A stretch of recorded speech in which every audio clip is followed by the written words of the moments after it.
Oh, just getting music back on. Why do I have to announce that every single time? Because because I feel like when I hit the record button and I'm just kind of staring at the screen,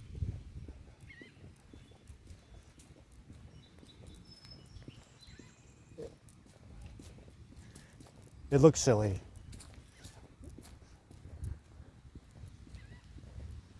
So I like to announce what I'm doing. I am here. I am doing things, not just staring at the screen doing nothing. That's an old wound from when I was married. Oh, Mr. Just remembered. Mr. Just about to. Derek, can you throw out the garbage? Yeah, I was just about to. Derek, can you wash the dishes? Yeah, I was just about to. Derek, can you put the clothes in the dryer? Yeah, I was just about to.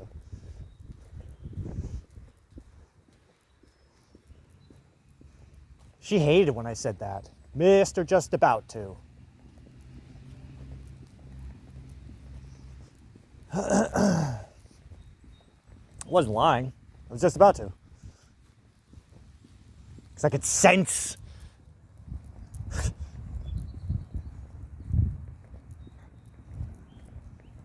I don't mean to get on your ass or anything. It's just, these things have to get done. I know. That's why I was just about to do it. Where's that come from? Oh, so I had this like fucking wild night last night. I had the I ended up having that breakthrough that I was talking about, well, that we were talking about yesterday afternoon. Oh my God, it was like,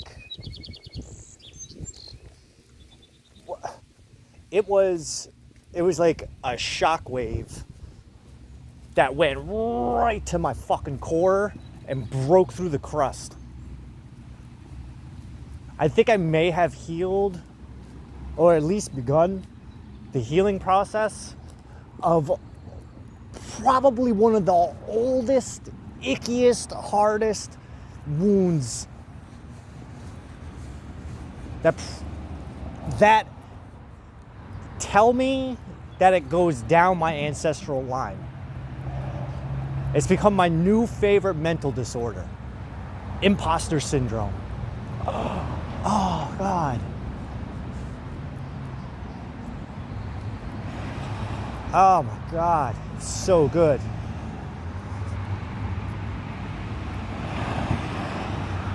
I forget. Oh, what happened?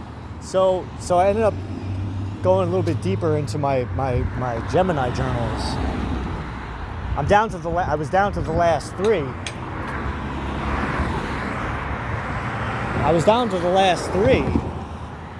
And I took out the one from June 3rd, 2019, which was the year anniversary from when I started writing. And I mean, it wasn't, at first it wasn't like, oh my God, how profound of an evolution I've taken. But it was more,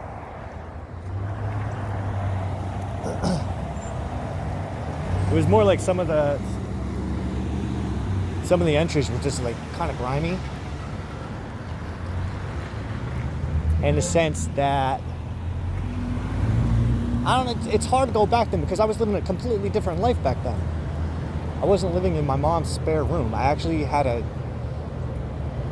$65,000 a year salary working for a vending truck manufacturer. And I hadn't even bought the cards that I would end up going on to use for the next 3 months to read for people. But even the way that I looked at things were completely different from the way I see it now. It's just,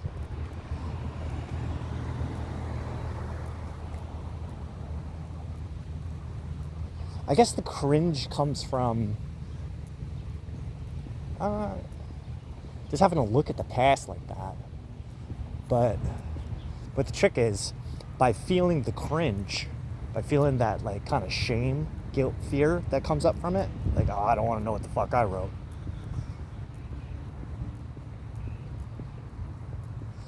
But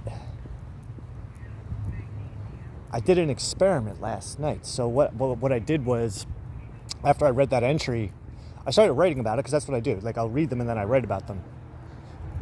Any kind of insights that I can glean from looking into that far back in the past.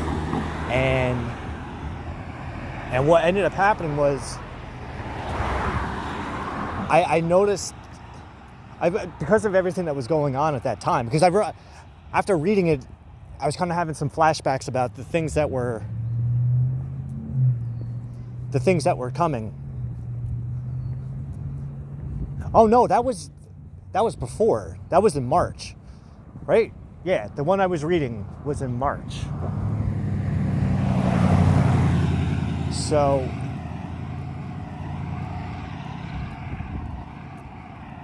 and just earlier yesterday, I had read the one from June 3rd, 2019. So this was March.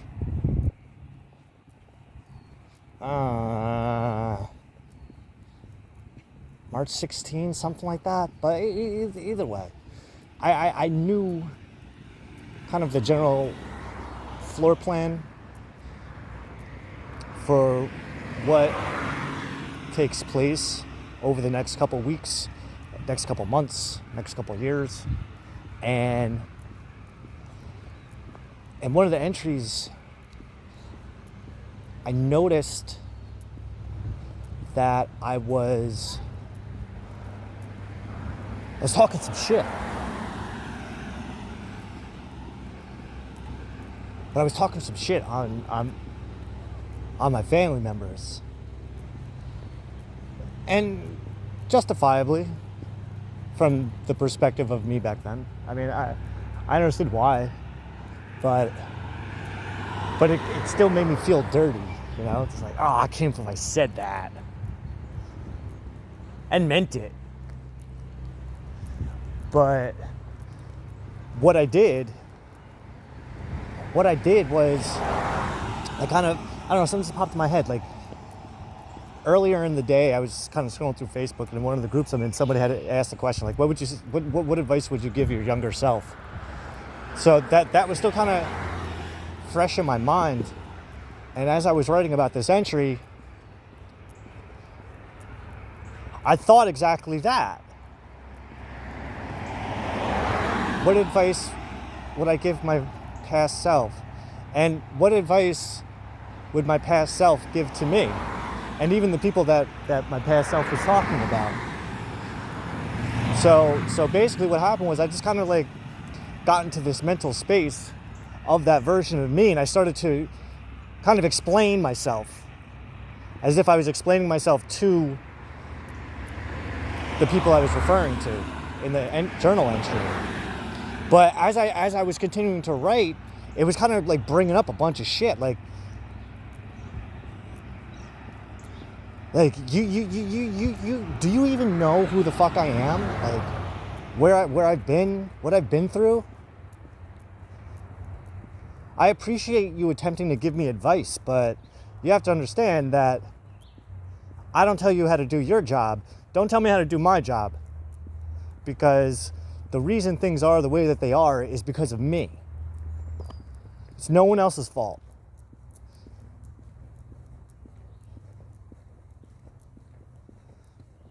But I think back then I couldn't actually verbalize those words.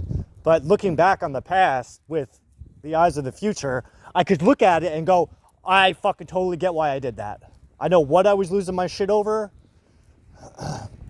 and why I was pissed off. So, about a week and a half ago, I was watching a Instagram video by Mia Magic, and she had posed the question, like, why do men sometimes feel the witch wound? And what the witch wound is kind of like, it's like an internal ancestral generational wound. that gets carried from generation to generation.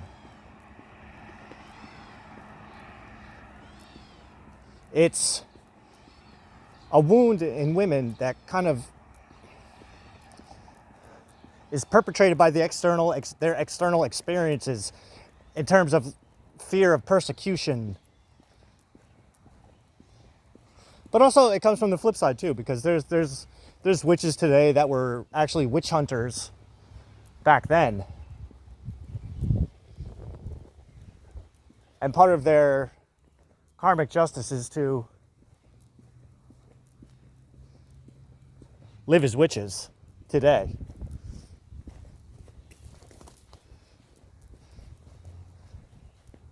If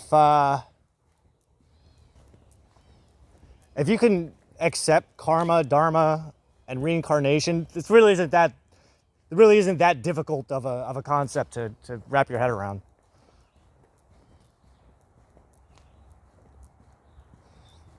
It's like divine justice. Oh, you're a witch hunter? All right, well now you get to come back as a witch.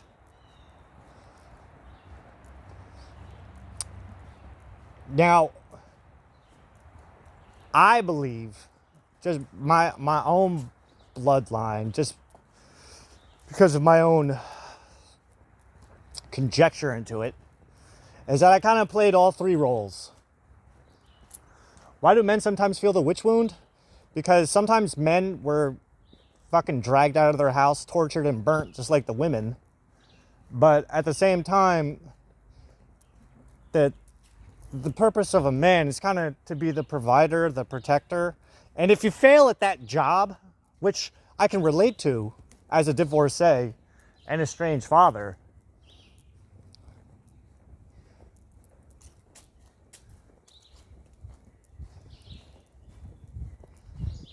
and to think about that hurts. I failed. And that was kind of what Mia was touching on in that video, was how the witch wound in men kind of manifests from the fact that they failed, that they believe that they perceived that they failed their women. And in a sense, they're not wrong, but they're also not entirely right either.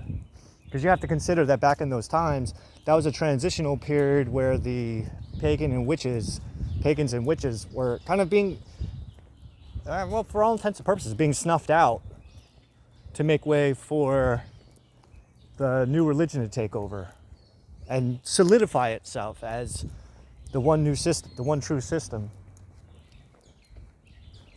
Although even that was probably, even though that was more of a, I mean, if you want my personal opinion, I think the Christians and the Jewish collective kind of worked together on that one. But maybe they were working separately.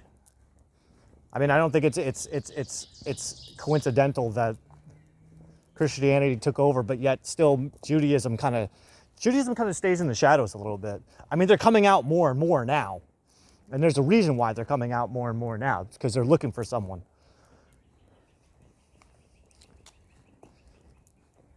If you look into the Moshiach Now movement, that's actually a thing.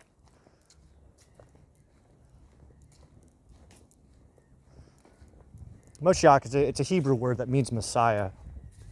Anointed. The anointed. Because I believe, I could be wrong, but I believe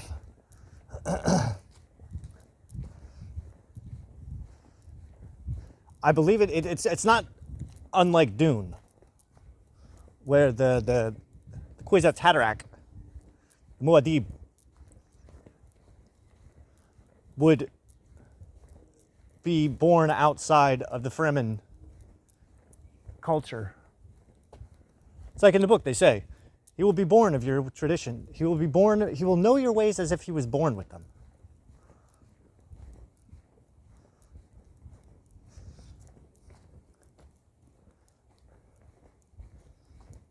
Kind of bridging a gap between two, I don't want to say ideologies, but two perspectives on the greater reality. But something she had said was how this wound of perceived failure kind of was passed down and passed down and passed down, which is why we have an overabundance of useless failures. So those are my words, not hers. But listening to that brought me back to a point in my life when I was married, when I felt exactly that, just like a useless fucking failure.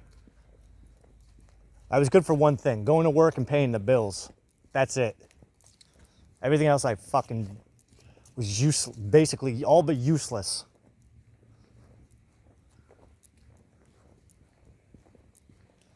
And it triggered something in me. It triggered something really deep in me. Now, important to note is, like, I have my 2 gummies a day, my scheduled 2 gummies a day, but the reason that I do that is to help better exercise my intuition and my feelings, to help me feel things, painful things that normally would be suppressed by subconscious blocks of one kind or another. So what happens is that the THC, just like alcohol, helps kind of weaken those floodgates a little bit, if that makes sense. It dissolves the insecurities that are standing in the way, and it allows for those feelings to come out, which in itself is a healing process. I mean, you got to get the poison out before you can heal a wound. So basically, that's kind of what it is. Like all that cringe feeling, that shame, the guilt, fear, that's all the poison being drained out of an infected wound. It's like kind of like makes me think of gangrene.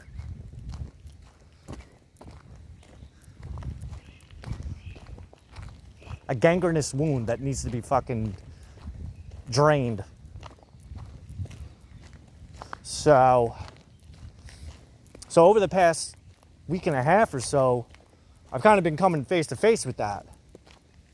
And having to face it within myself to realize, to go back and do some like inner work so that I could help re-educate those older versions of myself that suffered from hyper bouts of imposter syndrome, which was, when I look back on it, really debilitating for me, because I felt completely lost. I felt completely trapped in the life that I had built up around myself, which at the time was when I had a career in the graphic industry, which was not all bad, but the way it made me feel about myself was, the way I felt about myself while I was doing it wasn't good. Because I dropped out of college I dropped out of a 2-year college after 5 years, 4 or 5 years, without a degree. And the most experience I had doing anything was drugs, making music, and playing video games. Mostly playing video games. Up until that point, I had about 30 years of video game experience, but I'm not too familiar with jobs. I know there are some, but back in those days, it wasn't too easy to get a job to get paid to play video games. Why didn't you just stream it? I don't know if the technology was all there yet.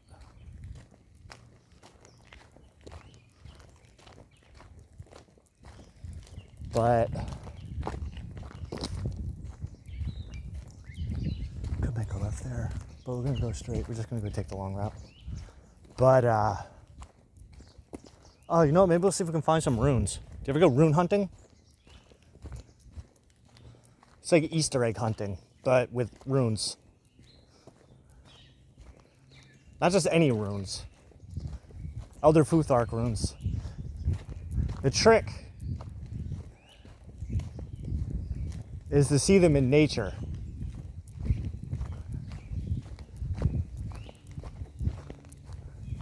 When I first started feeling myself pulled towards that area of study, I came out here once and I started seeing them in the shadows, which is how they speak to you. It's one way they could speak to you.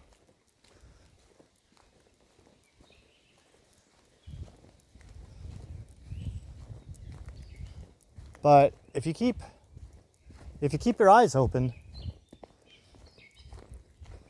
they pop up. Now the cool thing is, because of the movement of the sun, which leads to the shifting of shadows, certain ones you can only see at certain times of the day, at certain times of the year. The best time for this is probably around now-ish, over the next 2 months or so.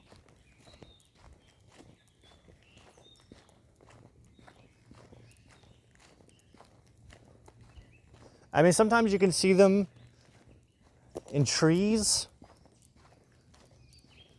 but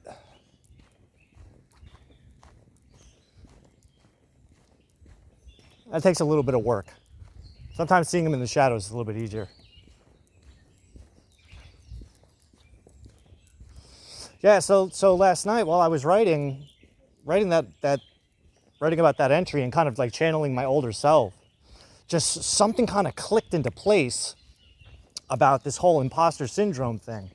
And maybe the imposter syndrome I was feeling back then was actually a defensive mechanism to protect what I'm at the moment calling the prime ancestral consciousness that has been getting passed down from generation to generation, that has been attempting to come to the surface. But because of this imposter syndrome and fear and guilt and shame, it's been getting suppressed. So by facing my own fears of myself, facing the shame, facing the guilt, looking at who I really am behind the words, it just dawned on me that the lessons, the insights that I was gaining at the moment of writing weren't just valuable to me, but they were valuable to every iteration of me throughout my personal timeline. So I went to Facebook and I started writing. I felt like I had to write because I didn't want to waste this. Because what I felt like I was on the verge of doing was learning how to reverse engineer imposter syndrome. And yeah, I could do that on my own. But I thought, you know what? I'm not the only person that has felt the effects of that. So maybe I should just fucking throw the process out there. This way, you never know. Maybe something will stick to somebody and they'll go, holy shit, you can do that? Yes, you can. You can actually reverse engineer your mental disorders and turn them into superpowers. It's not easy. Like when I was writing, I had to talk about it. I had to write about those times when I felt that way. But while writing about it, I had to kind of hold on to the feeling, kind of like exposure therapy, and let it burn itself out. Because it didn't want me to look at, well, I don't want to say that it didn't want me to look at it. I didn't want to look at it because it didn't feel good. But I just held on to that not good feeling long enough for it to burn itself out. And once it burned itself out, and it kind of, the script got flipped on it, because I don't believe in overthinking or overfeeling.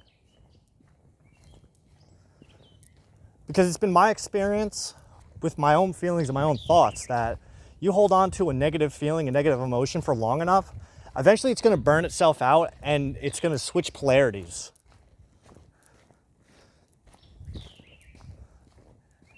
And then it's only a matter of time until that thing that seemed like a nightmare actually turns into a dream come true. And so that happened. Like I went into this whole deep